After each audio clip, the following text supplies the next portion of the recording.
Hello दोस्तों, मैं सौरभ आप सभी का स्वागत करते हैं अपने यूट्यूब चैनल आरआरबी माहौल पे। तो दोस्तों, आरआरबी ईएलपी 2025 का फॉर्म आप सभी ने ऑलरेडी फिलअप कर दिया होगा। तो आज की इस वीडियो में हम बात करने वाले हैं एग्ज़ाम एक्सपेक्टेड मंथ की कि किस मंथ में एग्ज़ाम हो सकता है 2025 वाला, और कैसे मैंने 2024 का एएलपी में टीयर 1 और टीयर 2 क्लियर किया था। अनफॉर्चुनेटली मैं साइको में बाहर हुआ हूँ, नहीं तो आज मेरा डीवी और सारा चीज़ हो गया रहता। थोड़े से मैं बाहर हो गया, लेकिन कोई बात नहीं, बैड लक होता है, कभी कभी आपके साथ चीज़ें चली जाती है। ऐसे भी मेरा साइको उतना अच्छा गया नहीं था, मुझे लग ही रहा था कि मैं बाहर हो जाऊंगा, मतलब नहीं क्लियर कर पाऊंगा, तो वही हुआ, क्लियर नहीं हो पाया, साइको में ही मैं फेल कर गया। तो उसके बारे में बताएंगे कि कैसे सारी चीज़ें मैंने तैयारी की और कैसे ये टीयर 1 और टीयर 2 क्लियर हुआ। और अगर आप एएलपी 2025 या आप रेलवे के किसी भी एग्ज़ाम के फॉर्म को फिलअप किए हो, तो आप हमारे साथ जुड़कर मैथमेटिक्स और रीजनिंग पढ़ सकते हो। चैनल पे पहली बार हो गए तो चैनल को जरूर सब्सक्राइब करना। टेलीग्राम से नहीं जुड़े तो लिंक आपको डिस्क्रिप्शन में है, जुड़ जाना। वीडियो अच्छी लगे लाइक शेयर हाइप जरूर करना।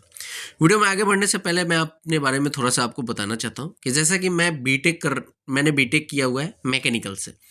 तो आप सभी को पता है कि एएलपी जो है वो या तो आईटीआई वाले भर सकते हैं या बीटेक वाले भर सकते हैं। तो मैं एलिजिबल था, तो मैंने ये फॉर्म फिलअप कर दिया।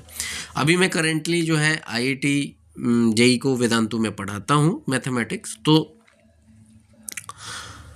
अभी मैं वही टीचिंग करता हूँ, प्लस अपनी जॉब यहाँ पर गवर्नमेंट जॉब की प्रिपरेशन भी करता हूँ। तो अनफॉर्चुनेट चीज़ हुई है कि साइको नहीं क्लियर हो पाया, मतलब सारे चीज़ क्लियर हुआ बट साइको ही नहीं क्लियर हो पाया। तो चलो वीडियो में आगे बढ़ते हैं और बताते हैं सारी चीज़ें कि कैसे कैसे मैंने फॉलो किया और कैसे मेरा रिजल्ट आया। जैसा आप ये देख सकते हो कि ये मेरा डिटेल्स है, जहाँ पे मेरी जो जोन थी वो थी गुवाहाटी जोन, और यहाँ पे आप मेरा नाम देख सकते हो। तो मैंने फॉर्म फिलअप किया, और फॉर्म फिलअप के करने के बाद जो है आई थिंक नवंबर में पेपर हुआ था इसका। तो आप देख सकते हो कि यहाँ पे ई कॉल लेटर के लिए मेरे पास यहाँ पर मेल आया हुआ था कि dear candidate CBT 1 examination you are requested to visit the below link. ठीक है, ई कॉल लेटर डाउनलोड करने के लिए ये आया था। ठीक है, तो मेरा जो है नवंबर में पेपर हुआ। आई थिंक इसका रिजल्ट जो है वो फरवरी 2025 में आया। ठीक है, 26 फरवरी या 22 फरवरी इसी के आसपास रिजल्ट आया था, जहाँ तक मुझे याद है। ठीक है, तो फरवरी में रिजल्ट आया फैब में। तो मैंने जब वहाँ पे गुवाहाटी जोन में जाके मैंने अपने डिटेल्स चेक किए, तो मेरा वहाँ पे रोल नंबर था। ठीक है, तो रोल नंबर मेरा वहाँ पे था। अब मेरा सीबीटी 1 क्लियर हो गया, तो मुझे कॉल आया सीबीटी 2 के लिए। आप यहाँ पे देख सकते हो कि ये मेरे पास आया हुआ है कि आप डियर कैंडिडेट, ठीक है, for CN1/2024 LP CBT 2 examination you are requested to visit the below link and log in the below credential to view your exam date and city information slip. ठीक है, अब देखो ये जो है आप देख सकते हो 12 मार्च की डेट आ रही है, इसके बारे में बताएंगे। तो उससे पहले मैं आप सभी को बताऊं कि सीबीटी 1 मेरा क्लियर हुआ, सीबीटी 2 का जो है यहाँ पर इंटीमेशन आया। अब आप सभी को पता है कि 10 दिन पहले पता चल पाता है कि आपकी किस सिटी में एग्जाम हुआ है। एग्जाम डेट तो पता चल गया कि 20 मार्च 19 और 20 मार्च को पेपर है, बट मुझे 10 दिन पहले पता चलता है कि आपकी यहाँ पर सिटी इंटीमेशन, मतलब ये है आपका सिटी। ठीक है, क्लियर है। अब यहाँ से मुझे पता चला कि मेरा एग्जाम दिल्ली है, दिल्ली सेंटर दिया। मैं 10 दिन पहले टिकट किसी तरह बुक कराया, मिल नहीं रहा था। तो मुझे थर्ड एसी में स्पेशल ट्रेन में टिकट मिला, उसके कॉस्ट ज़्यादा थे थर्ड एसी के। खैर मैं यहाँ से मतलब आना और जाना दोनों का बुक कराया। वहाँ पे गया, रहने के लिए एक होटल लिया। 20 तारीख को सुबह में, 20 को मेरा सुबह में मॉर्निंग में ही एग्ज़ाम था। तो मैं जैसे ही गया, रिपोर्टिंग हो गई। रिपोर्टिंग होने के बाद मैं अपने सीट पे बैठा। जैसे ही एग्ज़ाम स्टार्ट होने वाला था, अनाउंसमेंट होता है कि कुछ टेक्निकल ग्लिच आ गई है, जिसके कारण आपका पेपर डिले स्टार्ट होगा, तो कृपया शांति बनाए रखें। हम लोग आराम से बैठे हुए थे। धीरे धीरे धीरे 1 घंटा बीता, 2 घंटा बीता। जब 12:30 हो गया, तब जाके वो अनाउंस करते हैं कि आपका जो है पेपर जो है वो किसी कारणवश कैंसिल हो चुका है। आपको नई डेट्स, नया जो शेड्यूल है वो आपको बहुत जल्द बताया जाएगा, आप सभी जा सकते हैं। अब मुझे उस समय आया गुस्सा, क्योंकि मैं यहाँ से एक तो दिल्ली गया इतने पैसे खर्च करके, उस ऊपर से पेपर भी नहीं हुआ। अब मुझे डर इस बात का हो गया ना कि फिर दोबारा जब आएगा तो क्या पता, क्योंकि रेलवे का रैंडम देता है, तो क्या पता किस जगह मुझे दिया जाएगा। ठीक है, तो इसके लिए फिर प्रॉब्लम हो रही थी। खैर मैं वहाँ से वापस आया, फिर पता चल पाया कि मेरा जो रिशेड्यूल हुआ एग्ज़ाम, और वो एग्ज़ाम हुआ 6 मई को, ठीक है। 7 मई को तो इंडिया ने स्ट्राइक किया था पाकिस्तान पे, तो 6 मई को पेपर हुआ था जहाँ तक मुझे याद है। तो 6 मई को मैंने पेपर CBT 2 का दिया। अब इस बार अच्छी चीज़ें ये हुई कि मेरा सेंटर पटना दे दिया, तो मेरे लिए ईजी हुआ। जो मैं डर रहा था वो चीज़ें नहीं हुई, पटना मुझे सेंटर मिल गया। मैं आराम से सेकेंड शिफ्ट में था मेरा, मैं गया सेंटर पे, एग्ज़ाम दिया मस्त, और एग्ज़ाम देकर वहाँ से निकला। मेरे पेपर अच्छे गए थे, तो मुझे लगा कि मेरा क्लियर हो जाएगा। तो जब रिजल्ट आया और साइको की डेट आई, तो वहाँ पे देखा कि मेरा CBT 2 भी क्लियर हो गया, और साइको के लिए जो है यहाँ पर मेरा साइको जो है मुजफ्फरपुर में ही पड़ गया। तो साइको में दे के आया, बट साइको मेरा उतना अच्छा गया नहीं। तो मुझे अंदर से थोड़ा सा लग रहा था कि हो सकता है कि साइको में प्रॉब्लम हो, मतलब मैं क्लियर ना कर पाऊँ, क्योंकि देखो साइको में क्या था ना, वो ग्राफ बता रहा था, ग्राफ में आपको कौन से स्टेशन किस पॉइंट पे था, ये सारी चीज़ें, मतलब एक कोड वर्ड था, उसको देखना 2 मिनट तक आप फिगर को देखते रहो, फिर उसके बाद में ये मेरे लिए कुछ अलग हो रहा था। पहली बार दे रहा था तो मुझे कुछ उतना आइडिया नहीं लग पाया। तो चीज़ें ऊपर में एक्चुअली में क्या होना कि मैं कम अटेम्प्ट कर दिया, ठीक है, जबकि मुझे करना चाहिए था और अटेम्प्ट, तो मैंने कम ही अटेम्प्ट किया, तो इसलिए मेरा साइको क्लियर नहीं हो पाया। अब एक बार पैटर्न के बारे में समझ लेते हैं, और कैसे कैसे मुझे क्या क्या स्कोर आया, वो सारी चीज़ें यहाँ पर बात करते हैं। तो आप यहाँ पे देख सकते हो कि ALP CBT 1 यहाँ पे है, ठीक है। CBT 1 में क्या होता है कि आपके मैथमेटिक्स 20 क्वेश्चन आते हैं 20 मार्क्स के, जनरल इंटेलिजेंस रीजनिंग जो है 25 क्वेश्चन 25 मार्क्स का आता है, जनरल साइंस 20 क्वेश्चन 20 मार्क्स का आता है, general awareness and current affair 10 question 10 marks का, टोटल करोगे तो 75 क्वेश्चन 75 मार्क्स का आता है, ठीक है। क्लियर है। मैंने आपको बताया कि मेरा कौन सा जोन था, गुवाहाटी जोन था, मेरी कैटेगरी EWS थी। गुवाहाटी जोन की अगर Tier 1 की कट ऑफ देखोगे EWS की, तो 40 गई है मैक्सिमम, मतलब ऑलमोस्ट सभी की 40 ही गई है जहाँ तक मुझे याद है EWS में किसी भी जोन का। तो यहाँ पे 40 नंबर गया है। अब आप सभी को पता है कि जैसे मैंने आपको बताया कि मैंने बीटेक कर रखा है, और मेरी मैथमेटिक्स ठीक है, रीजनिंग आपको पता ही है कि सभी को की ऑलमोस्ट सही रहती है। साइंस मेरे लिए एडवांटेज है यहाँ पर, जो कि मैं साइंस बैकग्राउंड से हूँ, तो मैं यहाँ पे स्कोर कर लेता हूँ।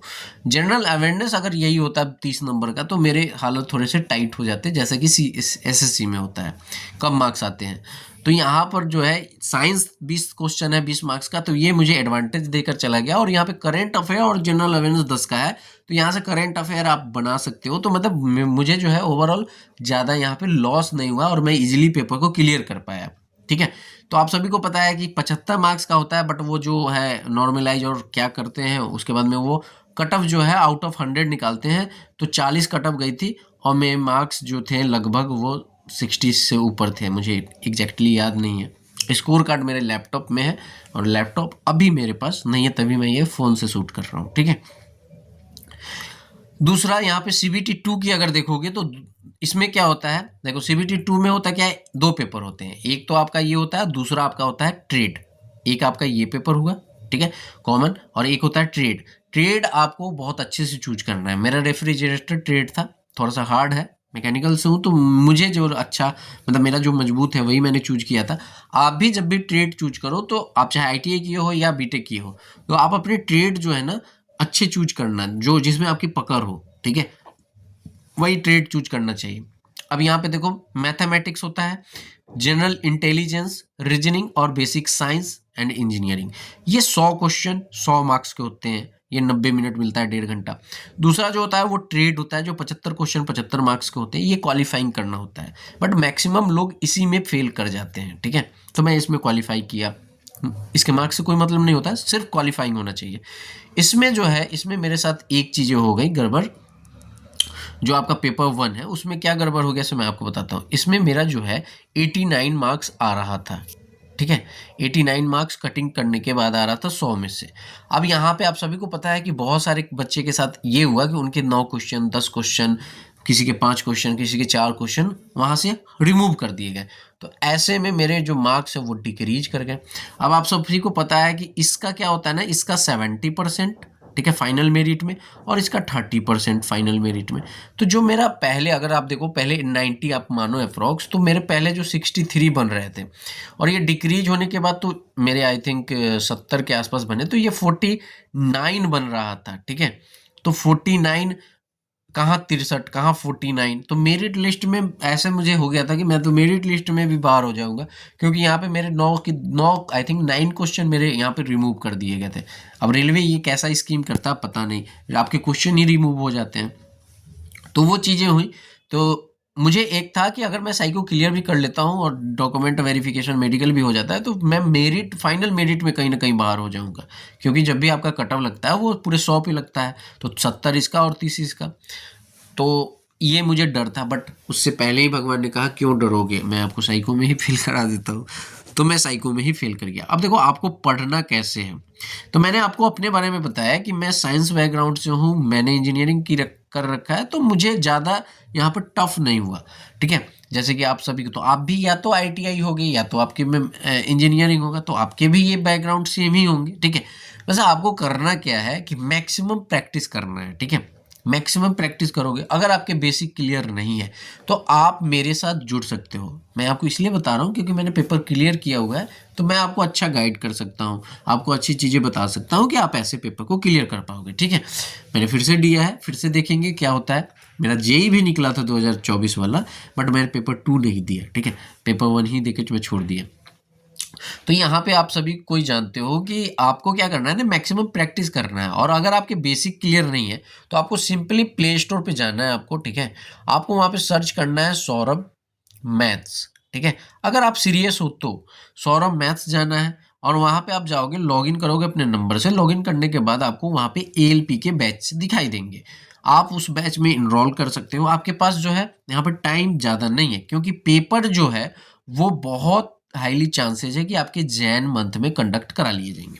ठीक है, तो अभी नवंबर बीतने वाला है, दिसंबर जनवरी। तो अगर आप चाहते हो कि अच्छा प्रिपरेशन हो पाए, अच्छा गाइडेंस मिल पाए, क्योंकि देखो मैथमेटिक्स रीजनिंग ही सब कुछ है, और मैं आपको थोड़ा सा गाइड कर दूंगा जनरल साइंस के लिए, तो आप टीयर 1 तो जरूर क्लियर कर पाओगे। उसके बाद आपके पास टीयर 2 के लिए भी टाइम होगा, तो अच्छे से प्रिपरेशन कर लोगे। तो अगर आप चाहते हो तो डेफिनेटली इस एप्लीकेशन को डाउनलोड करो और वहां पे जाके इनरोल करो। ठीक है, तो इस वीडियो में यही बताना था आपको कि मेरी जर्नी कैसे रही, और अनलकी रहा कि 2024 नहीं क्लियर हो पाया। ट्राई करते हैं 2025 हो जाए तो हो जाए, या 2025 में कहीं और हो जाए तो आपको जरूर इन्फॉर्म करेंगे। ठीक है, इस वीडियो में इतना ही। अगर आप इस चैनल पर नए होंगे तो चैनल को जरूर सब्सक्राइब करना, टेलीग्राम को भी ज्वाइन करना। मिलेंगे अगली वीडियो में। जय हिंद, जय भारत, सभी को ख्याल रखिएगा।